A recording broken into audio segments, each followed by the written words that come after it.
Media विभाग के, communication विभाग के साथी विनीत जी और NSY के राष्ट्रीय अध्यक्ष वरुण चौधरी जी, जैसा कि उन्होंने बताया आपको कि ये प्रेस वार्ता एक बहुत ही गंभीर विषय पर बुलाई गई है, जो अभी सामने आया है कि नीट के परीक्षा में एक बार फिर से धांधली हुई है। मतलब ये पहली बार नहीं हुआ है। और आप अगर इस देश में होने वाली परीक्षाओं को देखें तो लगभग अब ऐसी कोई परीक्षा नहीं है जिसमें धांधली नहीं हो रही है। मतलब विद्यार्थियों ने तो सोशल मीडिया पे ये लिखना शुरू कर दिया है कि एक बार फिर लीकेज सरकार, और बार बार परीक्षाओं में प्रश्न पत्र लीक होना, परीक्षा की जो तिथि है उसको बार बार बढ़ाना और जो वैकेंसियां हैं उसको सही समय पे नहीं भरना, ये मामले लगातार उजागर हो रहे हैं। ये इस प्रेस वार्ता में हम लोग खासकर जो नीट एग्ज़ाम में धांधली हुई है उस विषय पर बात करने के लिए यहाँ उपस्थित हैं। मैं इसमें 2-3 बात आपसे जोड़ना चाहता हूँ आपके समक्ष। अव्वल तो आप सब लोगों ने देखा होगा कि चुनाव से पहले आदरणीय प्रधानमंत्री जी परीक्षा पर चर्चा करते हैं। हमारे यहाँ कहावत है, जाके पैर न फटे विवाई, वो क्या जाने पीड़ पड़ाई। तो चुनाव से पहले आप परीक्षा पे चर्चा करते हैं। चुनाव जब समाप्त हो जाता है, पूरे 5 साल तक जो परीक्षाओं में धांधली होती है, टाइम पे एग्जाम नहीं होता है और जो वैकेंसियां हैं उसके बारे में आप कोई बात नहीं करते हैं। मैं आपकी जानकारी के लिए बता दूं, और चुनाव के दौरान बार बार कांग्रेस पार्टी ने इस बात को उठाया कि 30 लाख पद खाली हैं और कोई ऐसा एग्जाम नहीं है यूपीएससी को छोड़ करके। अगर यही हालत रही तो मुझे लगता है कि आने वाले दिनों में यूपीएससी के एग्जाम भी सही तरीके से कंडक्ट नहीं हो पाएंगे। जिन एग्जामों में आज तक कोई गड़बड़ी और धांधली नहीं हुई थी, उन एग्जामों में भी गड़बड़ी और धांधली हो रही है। नीट का जहां तक सवाल है, इसके 3 प्रमुख बिंदु हैं। पहली बार लोग कहते हैं कि रैंक 1 2 लोग होगा, 4 लाख होगा। इस बार नीट के एग्जाम में जब आप उसके रिजल्ट को देखेंगे, 67 लोग जो है वो जो है फर्स्ट रैंकर हैं और उसमें से 720 नंबर मिला है, मतलब 100% मार्क्स मिला है। जब इस सवाल को उठाया गया तो एनटीए के डायरेक्टर ने कहा कि ग्रेस दे करके जो है इनको हम फुल मार्क्स दे दिए हैं। तो उसके क्या नियम है, उसकी क्या ट्रांसपेरेंसी है, किस आधार पे जो है आपने 720 में से 720 दे दिया। और इस देश की सबसे प्रतिष्ठित जो मेडिकल इंस्टीट्यूट है एम्स, वहां पर 50, 60, 65 लोगों को एडमिशन होता है। अब आप ये समझ लीजिए कि जिनका रैंक 1 है, जिनको 100 में से 100 मार्क्स आया है, उनका भी एडमिशन एम्स में नहीं होगा। तो पूरी तरह से इन्होंने इस देश के एग्जामिनेशन सिस्टम को मजाक बना दिया है। कारण क्या है कि वही खुद अगर पढ़े होते, एग्जाम दिए होते, एग्जाम हॉल में बैठे होते तो समझ में आता कि एग्जाम स्टूडेंट के लिए कितना इंपॉर्टेंट है, वैकेंसी स्टूडेंट के लिए कितना इंपॉर्टेंट है, एडमिशन होना स्टूडेंट के लिए कितना इंपॉर्टेंट है। पढ़ने लिखने वाले तो लोग हैं नहीं सरकार में, बस चुनाव के लिए, वोट के लिए परीक्षा पे चर्चा करते हैं। खुद तो परीक्षा दिए नहीं है। परीक्षा अगर दिए होते तो दर्द मालूम होता। और आप लोगों ने एक दर्दनाक वीडियो देखा होगा, एक लड़की छत से कूद करके आत्महत्या कर ली जब नीट का एग्जाम आया ठीक उसके बाद। और जब जब कहीं भी किसी भी एग्जाम में कोई गड़बड़ी हो रही है, इसका खामियाजा सीधे विद्यार्थी को भुगतना पड़ रहा है।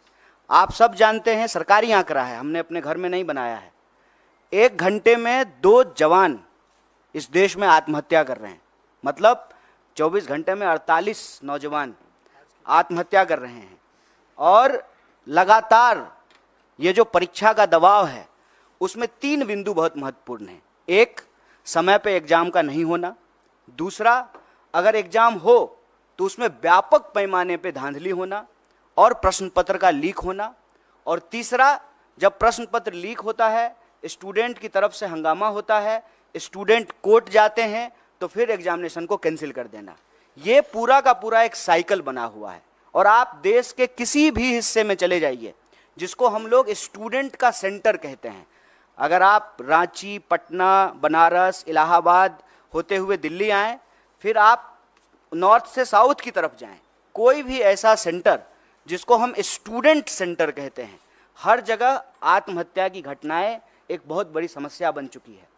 राजस्थान में हमारी सरकार ने इसको गंभीरता से लिया और काउंसलिंग करने के लिए, हेल्प प्रोवाइड करने के लिए हमारी सरकार ने योजना बनाई। और आप सबने देखा होगा, इस बार के भी न्याय पत्र में हम भर्ती विधान लेकर के आए हैं, और भर्ती विधान में हम 3 बात प्रमुखता से कह रहे हैं। एक, सारी वैकेंसी भरी जाएगी, सारी वैकेंसी।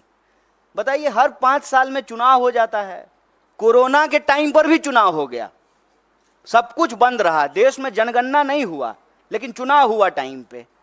तो जब 5 साल में प्रधानमंत्री बदल जाते हैं, 5 साल में जो है एमपी बदल जाते हैं, एमएलए बदल जाते हैं, मुख्यमंत्री बदल जाते हैं, सब कुछ टाइम पे होता है, तो एग्जामिनेशन क्यों नहीं टाइम पे हो सकता है? एग्जामिनेशन का ऑलरेडी एक कैलेंडर होता है, उस कैलेंडर के हिसाब से आप एग्जामिनेशन कंडक्ट कराइए। और दूसरा, बार बार जो प्रश्न पत्र लीक होते हैं, जो परीक्षा में धांधली होती है, उसमें हम एक नए करे कानून के प्रावधान की आवश्यकता महसूस करते हैं। और हमने भर्ती विधान में ये रखा कि जब हमारी सरकार आएगी तो हम प्रश्न पत्र लीक करने वाले लोगों पर कड़ी कार्रवाई करेंगे, क्योंकि ऐसा देखने को मिला है कि जो लोग शिक्षा माफिया हैं उनका सरकार से सीधे साठगांठ है। वो नेताओं से मिले हुए हैं, नेताओं से मिल करके जो है वो पूरा का पूरा जो है बच्चों के भविष्य से खिलवाड़ करते हैं। तो उसके लिए कड़े कानून की आवश्यकता है। मैं आपके लिए एक बात और जानकारी साझा कर दूं कि तेलंगाना में एक बहुत बड़ा मुद्दा बना, और जब तेलंगाना में चुनाव हुए तो हमारी पार्टी ने ये कमिट किया कि हम एग्जामिनेशन कैलेंडर लाएंगे, हम जो है नए आयोग का गठन करेंगे, समय पे जो है एग्जाम कंडक्ट कराएंगे, और कोई भी गड़बड़ी करने वाले किसी भी नौकरशाही के ऊपर, किसी भी जो है कर्मचारी के ऊपर कड़ी कार्रवाई करेंगे। मुझे लगता है कि सरकार को ये कदम उठाना चाहिए। सिर्फ जो है बयानबाजी से, बतौलेबाजी से काम नहीं होगा। ये देश के भविष्य का सवाल है, ये बच्चों के भविष्य का सवाल है। और नेट को लेकर के, नीट को लेकर के, देश के अंदर होने वाले किसी भी एग्जाम को लेकर के कांग्रेस पार्टी ने, हमारे राष्ट्रीय अध्यक्ष ने कहा है कि सुप्रीम कोर्ट की निगरानी में इसकी एक उच्च स्तरीय जांच हो, और अगर आवश्यकता पड़े, गड़बड़ियां इस लेवल पे अगर पाई जाए तो इसको एग्जामिनेशन को रिकंडक्ट कराया जाए। अगर जो लोग कंप्लेन लेकर के गए और कुछ लोगों का नंबर जो है 720 में से 720 कर दिया गया, तो बाकी लोग जो भी कंप्लेन कर रहे हैं उसकी भी सुनवाई होना चाहिए, उसका रिड्रेसल होना चाहिए। और इस देश के भीतर भाजपा को हम ये कहना चाहते हैं कि आप युवाओं के भविष्य से खिलवाड़ करना बंद कीजिए, परीक्षा पर चर्चा का नाटक बंद कीजिए, समय पर परीक्षा कराइए, और परीक्षा में धांधली करने वाले लोगों के ऊपर कड़ी कार्रवाई कीजिए।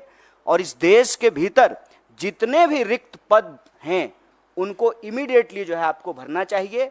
और यह जो आपकी ध्यान भटकाओ योजना है, मैं कहता हूं कि देश की संस्थाओं को सरकार से अच्छी चीजें सीखनी चाहिए। सरकार से देश की संस्थाओं को गलत चीजें सीखने की जरूरत नहीं है। जैसे सरकार का काम है डाइवर्ट करना, उसी तरह से संस्थाएं भी जो है ध्यान भटकाओ योजना में संलिप्त हो गई है। एक सीधा सा प्रश्न है कि जब परिणाम आना था 14 तारीख को, तो आप 4 तारीख को परिणाम क्यों लेकर के आए हैं? कि पूरा देश जो है वो इलेक्शन रिजल्ट में बिजी रहेगा, तो बच्चों की कौन सुनेगा? माँ बाप भी जो है टीवी पे बैठ करके इलेक्शन रिजल्ट देख रहे होंगे, तो जो रिजल्ट में गड़बड़ी हुई है उसके बारे में कौन सुनेगा? वो माँ बाप को जाकर के बताएंगे कि हमने अच्छा एग्जाम दिया है, हमने सारे पेपर जो है अटेम्प्ट किए हैं, तो माँ बाप भी कहेंगे कि नहीं, इसमें तुम्हारी गलती है। लेकिन जब आप इस पूरे प्रोसेस को देखेंगे, विद्यार्थी की कहीं से भी गलती नहीं है, क्योंकि ट्रांसपेरेंट तरीके से एग्जाम नहीं कराया गया है।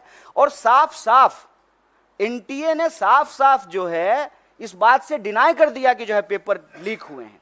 जबकि पटना का एक कॉन्क्रीट एग्जाम्पल है कि कुछ सेंटर पर प्रश्न पत्र की लीक की शिकायत आई और पटना पुलिस ने लोगों को गिरफ्तार किया on record. Patna police paper leak करने के मामले में कुछ लोगों को गिरफ्तार कर रही है और एजेंसी कह रही है कि कोई प्रश्न पत्र लीक नहीं हुआ है। और मजेदार बात यह है कि 67 लोग वो रैंक 1 हैं। और उससे भी एक मजेदार बात जान लीजिए, एक ही लाइन में 12 लोग जो बैठे हुए हैं वो सबको रैंक 1 आया है। मैं समझ रहे हैं कि इनको भी रैंक 1, हमको भी रैंक 1, इनको भी रैंक 1। दुनिया की सारी काबिलियत लेकर के हम ही तीनों बैठे हुए हैं, बाकी और जो है स्टूडेंट के पास कोई टैलेंट नहीं है। एक ही सेंटर पर, एक ही रो में बैठे हुए 12 लोग टॉप कर गए हैं। और 100 में 100। हम किसी की योग्यता पे सवाल नहीं उठा रहे हैं, लेकिन जो एनटीए है उसकी योग्यता पे जरूर सवाल उठा रहे हैं, सरकार की मंशा पे सवाल उठा रहे हैं और सीधा सीधा ये मांग कर रहे हैं कि आप देश के बच्चों के भविष्य से खेलना बंद कीजिए, युवाओं के भविष्य से खेलना बंद कीजिए, समय पर एग्जाम कराइए, धांधली को रोकने के लिए, पेपर लीक को रोकने के लिए कड़ा कानून बनाइए, और अभी जो नीट का मामला है उसकी जो है पुनर्समीक्षा कीजिए, जो लोग भी कंप्लेन कर रहे हैं उसका रिड्रेसल कीजिए। और सुप्रीम कोर्ट ने, हमारे अध्यक्ष जी ने डिमांड किया है, सुप्रीम कोर्ट की निगरानी में इसकी जांच कराइए, और जांच में ये गड़बड़ी, ये आरोप सही पाए जाते हैं तो आप एग्जाम को रिकंडक्ट कराइए। और ये चालाकी करना बंद कीजिए कि जिस दिन जो है लोकसभा इलेक्शन का रिजल्ट आ रहा है उसी दिन नीट का रिजल्ट निकाल देते हैं। और यह जो धांधली की गई है, गड़बड़ी की गई है, बच्चों के भविष्य के साथ जो खिलवाड़ किया है, ये चालाकी नहीं चलेगी। परीक्षा पर चर्चा का राजनीतिक और इलेक्टोरल पॉलिटिकल स्टंट हम लोग देख चुके हैं। ये बात जो है विद्यार्थियों को वोट बैंक में समझने का, समेटने का नहीं है। यह बात है कि बच्चे इस देश के भविष्य हैं और उनका जीवन मरण जुड़ा हुआ है इस बात से। लोगों की रूह कांप जानी चाहिए कि एग्जाम के रिजल्ट के बाद जिस पैमाने पे जो है लोग आत्महत्या कर रहे हैं। आप देखिए, वो लाइव वीडियो है, सीसीटीवी कैमरा का रिकॉर्डिंग है कि रिजल्ट आया है और लड़की जाकर के जो है जान दे दी है। और हम इस देश के विद्यार्थियों से आप सबके माध्यम से कहना चाहते हैं, हमारी पार्टी कंसर्न है। आपने देश भर से मैसेज किया है, ईमेल किया है, फ़ोन कॉल किए हैं, और हमारे लिए सरकार बनेगी, बन जाएगी, शपथ ग्रहण हो जाएगा, लेकिन यह मुद्दा हमारे लिए बहुत महत्वपूर्ण है। इसीलिए ज्यों ही इसकी जानकारी हम लोगों को मिली, हमारा जो स्टूडेंट विंग है एनएसयूआई, उसके अध्यक्ष और हमारी पार्टी के राष्ट्रीय अध्यक्ष ने इस मामले को उठाया है। और इसी गंभीरता को आगे बढ़ाते हुए हम लोगों ने यह प्रेस कॉन्फ्रेंस किया है। और हम उम्मीद करते हैं आप तमाम मीडिया के साथियों से कि आपके घर के भी बच्चे अलग अलग एग्ज़ाम की तैयारी करते हैं, आपके भी बच्चे हैं, हमारे घर के भी बच्चे हैं, और ये हमारे परिवार का और हमारे जो है देश के भविष्य का सवाल है। इस बात पर को जो है आप लोग भी इसी गंभीरता से उठाएंगे, सरकार से सवाल पूछेंगे और हमारी बात को जो है सरकार तक पहुंचाएंगे।